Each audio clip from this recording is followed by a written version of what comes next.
One of the biggest decluttering issues can be paperwork. Paperwork, it's hard to tell what's important and what you can just shred or what you can just throw away.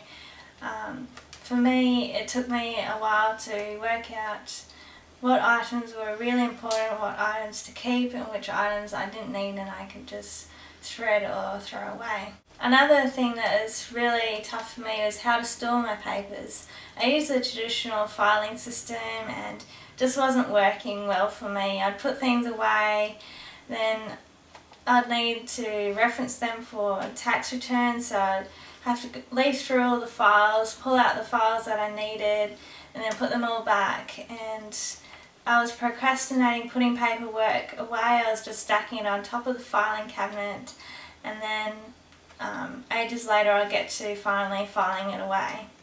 And when I sorted through the filing cabinet, I was keeping stuff that I didn't need to keep. It was easier just to file it away instead of deciding right then and there whether it was something I needed to keep or something that I didn't need to keep.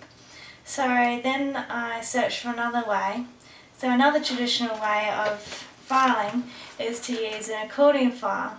So this is what I used for a few years. It worked a little bit better. It was a bit quicker to get to things and file them away, but it still was much the same concept as a traditional filing in a filing cabinet.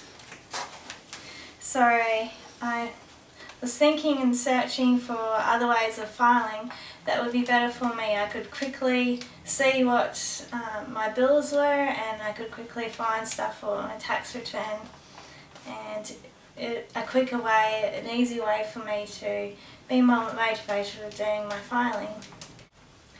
So on a lot of other videos on the internet, I found a concept called a family binder.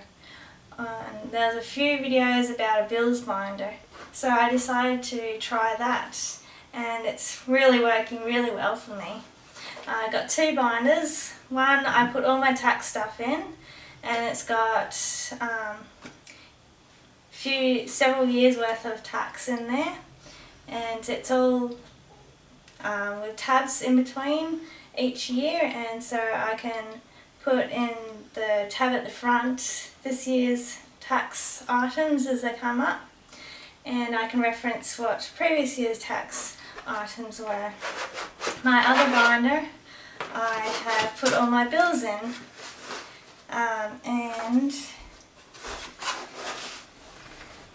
I was able to do up this cover sheet with my bill schedule, and what I've done is I put all my bills in for each month of the year, so I can see at a glance without even having to go through all my bills when they're due, and I get a picture of how much my bills are for a whole year, and I can break that down. I've broken that down into monthly and fortnightly costs so that I can budget for that amount in my pay, and I'll have money put aside when those bills come up.